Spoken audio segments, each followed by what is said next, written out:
Hey painters, it's a joy to be back with you today. I'm painting on my phone, a Galaxy Note 10. Those you know come with a pen, the Stylus, and that's why I buy the Note phones. I love them so much. But you don't need to have a Note to be able to do this, but what you do need is to have ArtRage Vitae. That's the new version of ArtRage Mobile. It's kind of the upgrade, like a pro version, if you will. The reason I love it is it has the mobile oil brushes that are every bit as good as the desktop oil brushes, and you can see that here. I'm just throwing down paint like crazy, having fun with a staccato rhythm of paint application, sort of embracing an impressionistic past with this kind of impasto mark making. I love it. It's fun. Painting on a phone though is crazy. Can you even imagine that? I was thinking back to the first smartphone I ever had. It was I don't even remember what it was. It was like a Windows mobile phone before Windows kind of upgraded their mobile phones, and you had to it had the stylus that you had to push really hard for. It wasn't like the new active stylus. Anyway, I've been using any phone I can get a handle on with stylus forever, and there's a reason for that. Is that I'm an artist, right? I always want to be painting, and this is a pretty brilliant match made in heaven when you can get ArtRage Mobile on a Galaxy phone, because the stylus is really good. I believe it's a stylus that's made by Wacom, and then it has the 2000 levels of pressure sensitivity or whatever. And then the new ArtRage Mobile, the ArtRage Vitae, it's like ArtRage Pro. It's kind of like desktop oil painting on your phone, and with all the pressure sensitivity. And for me, that's it. It doesn't have to be anything cooler, bigger, crazier than that. The only thing then you're contending with is screen size, how the tool's there, the sensitivity's there, the functionality's there, the tool is good, but you just have to think about, is the screen size going to work? And that's what I was testing out. And so this is my demo of that, and I had a lot of fun with it. I'm happy to be sharing this with you guys. I chose this subject because it was, this is kind of a free reference image from pexels.com, and I was going to go out and do an on-site plein air, but I just I just want to get more content out. I've been slacking. I've been in a rut, been in a crazy place in life, and not been able to produce as much content as I need to be making. So I just did the easy way out, and I popped up a reference image, downloaded it to my phone, imported it into ArtRage as a reference, and I'm sampling from the thing and just having a blast. As you can see, the feeling, the sort of rough, bristly, textury feeling of it is every bit as good as you would expect with desktop ArtRage. It's great. I found that while painting on my phone, it's I don't know, it's not a huge phone, but it's not a small phone either. I'd say it's very much kind of a middle of the road size phone for today's standards, maybe a teeny bit on the larger side, and it was good. It was effective. I didn't find my hand getting in the way of my painting or anything. I did find I have to zoom in a little bit, like you can see here, to kind of get a feeling of the bristle texture, because I was working on a little bit larger canvas size, and I wanted to be able to export this if it worked out well, and maybe print it or whatever. And I was able to do that kind of quality just fine. So I love the setup. Resolution worked well, speed, responsiveness, everything.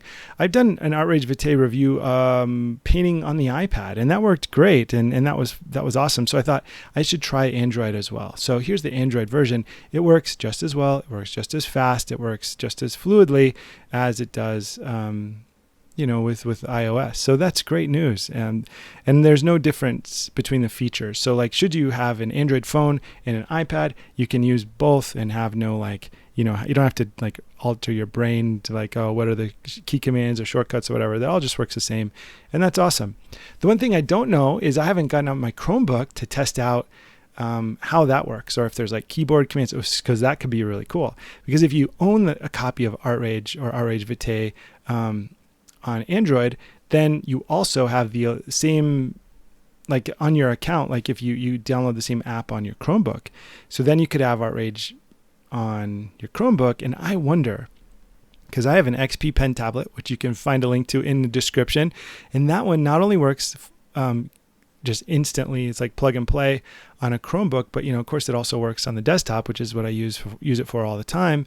But I wonder how it works on the Chromebook. My next video might be Chromebooking with the XP Pen tablet using ArtRage and just seeing if it's any different, better, or worse than painting on my phone. Chromebook is cool because if it does work, it would be like a poor man's like little art workstation, because Chromebooks are cheap and the XP Pen tablet is cheap. I saw it was on Amazon for $59 the other day. So like if you click the link that I'll have in the description, it'll take you there for $59. Like that's a great deal. And then a Chromebook, a lot of people just have those laying around. I know we had one just for my son for like remote learning this year, and like, we can just use that thing as a digital painting surface. That'd be amazing. I got to try that out. So digital painting on the go with mobile devices is a thing. And we all know that because the iPad, but there's a lot of other ways to do it. And Android has got some options too. And then there's also like the Surface Pro and, the things that Microsoft is doing. So it's not, it's not really like, you don't have to worry about what ecosystem you're in. You're just an artist, which is cool. And I think that's the whole point of this. I was reading this book. I think I've talked about it before, but it's like a book called Occam's Razor, and it's about a photographer. And he was talking about whether he has his camera in hand or not. A photographer is a photographer all the time. A painter is a painter all the time, 100% of the time. And what's nice about being able to paint on your phone is maybe you're on a lunch break at work, or maybe you're just on a walk, or maybe whatever. A lot of people carry their phone. It's just like it's like your phone, your keys, your wallet, whatever. It's kind of like with you, right? So without having to tote around anything extra, you have a tool to be working. I mean, you don't even need to bring a sketchbook. You can just pop it out, plein air paint on your phone. A lot of phones these days have even decent outdoor viewing. The screen's still bright enough for you to get decent contrast and stuff to be able to see what you're doing outside. You can plein air paint on your phone like all the time. That could be a thing. But you will run into little problems, working on a smaller screen. So in this case, I was zooming in as I was painting this part. I remember this. I zoomed in and I painted the figure, just kind of like trying to mash it in. I was really thinking more about how to be like a good instructor with respect to not worrying about detail, and how to just like smash in the shapes and keep it really loose. And what I didn't do though is think about proportion. And because I was zoomed in, I didn't get the proportion right on the building. So I zoomed out and I was like, oh crap, she's too tiny. And then I tried to wuss out and just like, just make her hair a little higher, or just squish her feet down a little bit. And of course it doesn't work. You gotta repaint it. So if you ever make a mistake like I did and you screw up something with proportion, be bold, wipe it off and paint over it, because what happens otherwise, you're just going to waste time, and you don't want to make any compromises. Think about all the compromises we make in a day. You're like, I really should go do this. I was supposed to drop off this, or I was supposed to call so-and-so. Well, I'll call him tomorrow, or I'll drop that thing off next week. Or I really wanted to apologize so-and-so, or I really wanted to check in on that person, or whatever the thoughts are. And you just kind of like, I'll wait on that. I'll do that later. Or, things get busy, right? And you like make these, when you think about that, like it's a kind of like a painting is a bit of a microcosm of that, in the sense that in a painting, you make thousands of little brushstrokes, thousands of little decisions. And along the way, if you make, compromises along the way, the number of compromises you make is equivalent to the overall weakness in the overall outcome, right? So like each time you do that, you compromise the outcome. You weaken the final result because you have a weakened process, right? And so be bold and acknowledge mistakes, confront them, wipe them away. Don't do what I did, which was like, just kind of like noodle it around a little bit. I have a friend who's an architect, and he said, he said, we all have these grand plans of how we're going to remake the world, and how we're going to fix things, and how we're going to city plan, and we're going to be more efficient and conserve more, and all these things. And he said, but what it comes down to is the art of muddling through. It's that we don't very rarely do we get to clean slate something. So this art of muddling through. But with digital art, you can clean slate it. And that's what I just did, is I created a new layer, totally clean slate, and without erasing what's below it, because that's not even necessary. I just, the way my brain works, I don't have to like have nothing below. I can just create a new layer and see past kind of what's already there. But if it bothers you, then just, paint the sky over it and let us, clean slate it. But what I did is just repainted her from scratch, and I sampled from the colors that I already put down because I liked that part of it. And, I repainted the figure, and that part worked. That was good. That was a good choice. That was a non-compromise choice. That was an efficient choice that fixed the proportion issue, which would have been tremendously distracting because this painting is a painting about light and shadow, and a big part of the shadow is her silhouette there. And that's such a big piece of how we empathize or read ourselves into the picture, is that human figure there. We get to identify with that. We want to see that. And that's got to make sense, right? That's where we kind of enter the frame. And so, like, you think about if she's not accurately portrayed, and she looks all tiny compared to the building, then our entry point is messed up, and that's a compromise I'm not willing to make, right? So think about that all the time. Like, if you've got a 12 o'clock deadline and it's 11:30, okay, maybe you have some compromises. But if you're not, maybe you put yourself in a bad position. But if you're not in that situation, then, do it right. Look at this. Look how different that was. I mean, it was tiny. It was like 75% of the size it needed to be. So that was a big deal. Go back, rework things. Don't be scared. I always say, Diego Velasquez always says, crash paint into paint, crash paint into paint. Just like, let the paint breathe, let it move. And if it's wrong, wipe it off and start over. There's no harm in that. So yeah, have fun and be bold.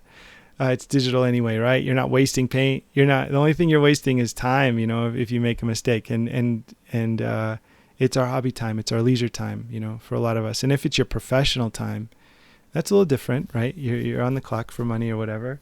But even still, your work's going to go out there and your name's going to be on it. So don't compromise. Do it right. And that doesn't mean that you paint constricted. That doesn't mean you ball up into a little ball of tension and try to paint correctly.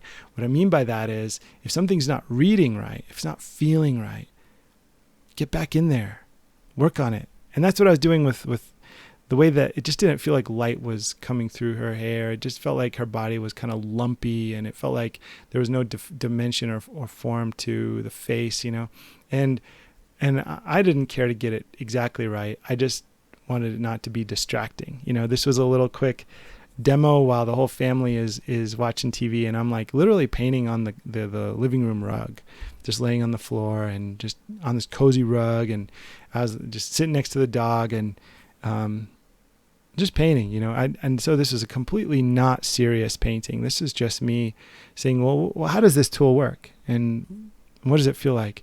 But still, even in that capacity, I still have like an intention, you know what I mean? I still have an intention about what I'm trying to do. And I think you got to be true to that, even if it's just kind of lighthearted. So, what I think, guys, is that painting is for our joy, but it does have something to do with our integrity, and it does have something to do with like, anything we put our name on, we want it to have some good in it, right? So think about that. What else? Oh, so for this little portion, what I did is I was on that same new layer, so paint's not mixing in as well, and that's good. I wanted it to stay kind of like on top of. And I used a really dry brush technique, so I got the loading of the paint really low, like 5-6%, maybe even lower. And then I'm on that new layer, and I set it to a real stiff bristle, so you can see that the paint is kind of scratchy and coming apart. It's like a dry brush technique. And doing that was a fun way for me to just scratch in some of those lighter details, so they weren't too like, sometimes that you don't want to like be too lectury, about certain parts of the painting. You just want to indicate them. That's kind of a term, everybody uses. I'm just indicating form. I'm just, we know, it's the term everybody uses, right? So and then I just merged the layer down. Oh, and then here's another thing. I made a new layer and I just put it behind. You can drag the layers up and down with those little arrows. And on that new layer, I just was like, I've got all these little white splotches and patches. I just don't want to mess with that. So I made a new layer and I just painted in some local color behind, and then I just kind of merged those layers down. And then what I've got then is is it kind of took care of a lot of that white splotchiness where the paint hadn't really come together yet. It was just a quick way, like a quick solution for solving that. Had I been doing something other than a demo, I kind of would have gotten in there and been more careful. Probably also would have gotten in there and really painted the waves rolling in and things like that, but I just wanted to feel the paint. Sometimes that's the goal, and you just want that light and the paint and the feel and the texture, and that's it. And that was my intention. Nothing else really wanted. Nothing else I wanted from this. So for this whole painting, all I'd used was the oil brush. And here I'm noodling around with a watercolor brush a little bit, just as a mixer basically. But 99% of this painting was the oil brush and then the pen.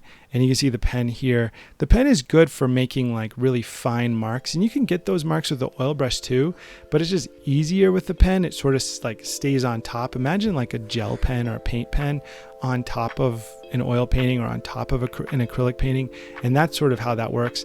I was playing around with the glitter too, just for fun. You gotta like have fun and just try stuff. So the glitter tool is weird. I wish you could set the three-dimensional nature of it to be a little less like chunky. But aside from that, it does have some really cool effects that are pretty helpful. I did use the palette knife a little bit, like you can see here, just blending in some of the sky. I had things a little bit too like quilty, there's like too much like squares of color, but yeah, sometimes I like doing that, but it didn't fit for this piece. The other thing you can see is that while there is a lot more, if I was going to be doing this for a client or try to make this like a nice finished piece, I would have done some things differently. But for the sake of just I don't know, like, hey, how does this work kind of a thing, that's all I wanted from it. It was super fun. Thank you for checking it out. Best wishes and take care.